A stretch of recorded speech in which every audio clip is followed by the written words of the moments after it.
Congratulations on your Emmy nomination. It's very exciting. It is exciting. So this show was inspired by a book you wrote in 2015, Troublemaker, that sort of detailed your experience with the Church of Scientology. Sorry, and... I'm futzing because I just ripped my dress in the dressing room. Oh, really? Yeah.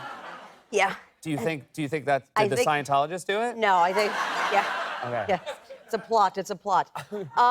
Yeah, so it was actually inspired from other people telling their stories. Because once you wrote, is it fair to say, safe to say that once you wrote your book about your experience, you were approached by a lot of other people that had a similar experience? Well, yes, but also, you know, it's one thing to leave Scientology, it's another thing to speak out publicly, and I knew that I had to do that because Scientology has a policy that if you leave, you could leave, but you just have to leave quietly. If you publicly speak out, then they label you an enemy, and then they start to attack. So I knew that I had to do something to let people know on the outside that I was with them. And one of the things you talk about that came up a lot in the first season is this idea of disconnecting. Can you explain what that is and how Scientology Yes, uses like that? I said, if you leave and speak publicly, then anybody in your family, all your friends would have to disconnect from you, to shun you, basically. And so that's what disconnection is. And I was seeing that over and over again. Of course, I knew the policies of Scientology because I was raised in it. But I actually never saw it happen. You know, you grew up in Scientology thinking it's us against them mentality, and that it's a slow indoctrination into this brainwashing cult. But I should probably be kinder so early on in the show. But I...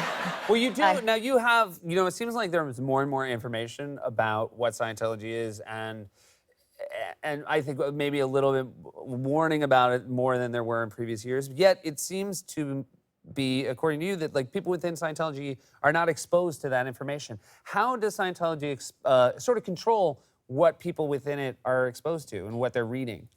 Good question. Yeah, sit in that for a second. Yeah. How does it happen? It happens by very early on in your indoctrination, this mentality that it's us against them. Don't read the newspapers, don't watch television, don't listen to critics of Scientology, and they have all this information on people who leave. They were doing weird things with animals. They had packets on them. You're like, what?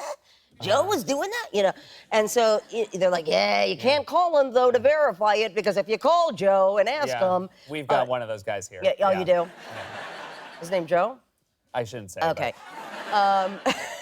So, you know, you're not allowed to speak to people once they leave, so there's no verifying that information. If you do call them, then you're interrogated at your expense and you're put on a lie detector. So there's a lot of repercussions to looking outside of the organization for information. And so you're just not allowed to do that. Does that answer the question? Or are you still like, but why didn't you still look? No, I mean, I understand. I mean, I certainly also, it seems, what you're stressing, which makes a lot of sense, is this all happens slowly. Obviously, I think, were raised into it, but people get into it even later in life. Yes. It must seem like a very nice, helpful thing. I can't imagine your early time in Scientology as negative. Of course. In the beginning, it's like you learn how to talk to people, look at them in the eye when you're talking to them. You do little courses on finances and how to achieve your goals, you know, $35, $45 courses. And as you go on, you know, it's a pay-as-you-go proposition, right? You're in at $250,000 by the time you're done. And I'm being, again, very kind.